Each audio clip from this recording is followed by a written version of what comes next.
Hoy vamos a desgranar un texto fascinante y verdaderamente revolucionario de 1929, El marxismo y la filosofía del lenguaje, de Valentín Voloshinov. En este análisis vamos a ver cómo nuestras palabras cotidianas no son para nada fruto de la casualidad, sino que están profundamente ancladas en el derecho, la economía y las ciencias sociales. Fijaos, vamos a descubrir cómo las relaciones de producción y las fuerzas económicas moldean desde la base todo lo que decimos y pensamos. Pero, antes de meternos en materia, plantémonos una pregunta enorme. ¿La conciencia humana existe por ahí, en un vacío biológico totalmente aislada del mundo? ¿O, por el contrario, está completamente atrapada y estructurada dentro de esas palabras que la sociedad construye y que usamos a diario? Ese es el gran dilema que vamos a desentrañar hoy. Según esta obra, nuestra mente no va por libre. Navega en un océano inmenso de signos compartidos.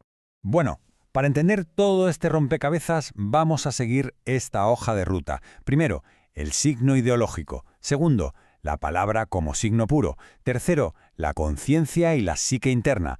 Cuarto, la economía, base y superestructura. Y finalmente, el lenguaje como campo de batalla. ¡Vamos a ello! Punto número 1. El signo ideológico.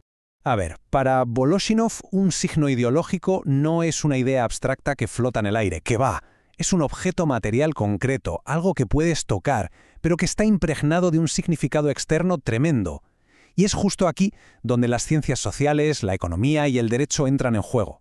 Pensemos en una balanza de metal. Físicamente es solo eso, un poco de metal ensamblado, pero en el ámbito del derecho se convierte en el símbolo universal de la justicia. Representa y refracta una realidad social que va muchísimo más allá de los materiales que la componen. Para verlo más claro, imaginemos un martillo.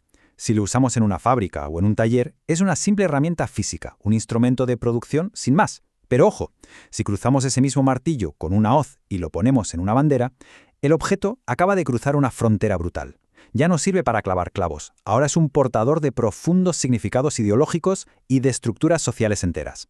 Y de aquí sacamos una regla de oro que es fundamental en el texto. Donde no hay signo, no hay ideología. Es decir, Voloshinov lo deja clarísimo.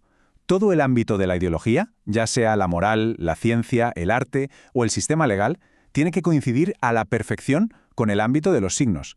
Si no hay una manifestación material a través de signos, es literalmente imposible que exista la ideología en la sociedad. Pasamos al punto 2. La palabra como signo puro. Vale, pero ¿por qué la palabra hablada o escrita es superior a otros signos como puede ser un cuadro o un ritual? Pues porque tiene unas características que son únicas. Primero, tiene una neutralidad ideológica increíble. Cualquier clase social puede usarla para sus propios fines.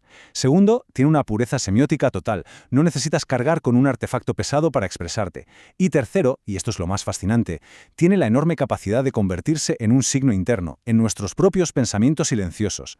Todo esto hace que la palabra sea el signo ideológico por excelencia en nuestra comunicación diaria. Pensadlo así, cualquier otro signo cultural, ya sea una escultura gigante, un rito religioso complejo o la promulgación de una ley en un parlamento, necesita apoyarse en un mar de palabras para ser comprendido del todo. La palabra lo comenta, lo acompaña y conceptualiza cada acto ideológico.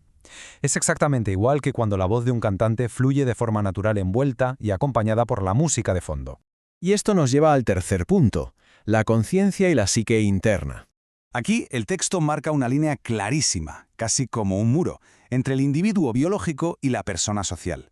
A ver, un organismo natural respira, come y procesa estímulos físicos, hasta ahí de acuerdo. Pero la persona social es otra historia. Para esta teoría, la conciencia no es una especie de chispazo místico que nace de la nada en nuestro cerebro. Está construida de arriba abajo por signos sociales y discurso interno que absorbemos desde pequeños de nuestro entorno. Nuestra mente es literalmente territorio social. Entonces, ¿puede existir de verdad un pensamiento interno sin un signo externo que lo respalde? La respuesta de Voloshinov es un no rotundo, sin matices. Nuestra conciencia está situada justo en la frontera entre nuestra biología interna y el mundo exterior de los símbolos. Todo pensamiento articulado que tenemos existe única y exclusivamente porque antes hemos interiorizado los signos de nuestra cultura. Sin sociedad, no hay pensamiento. Entramos en el punto 4, economía, base y superestructura.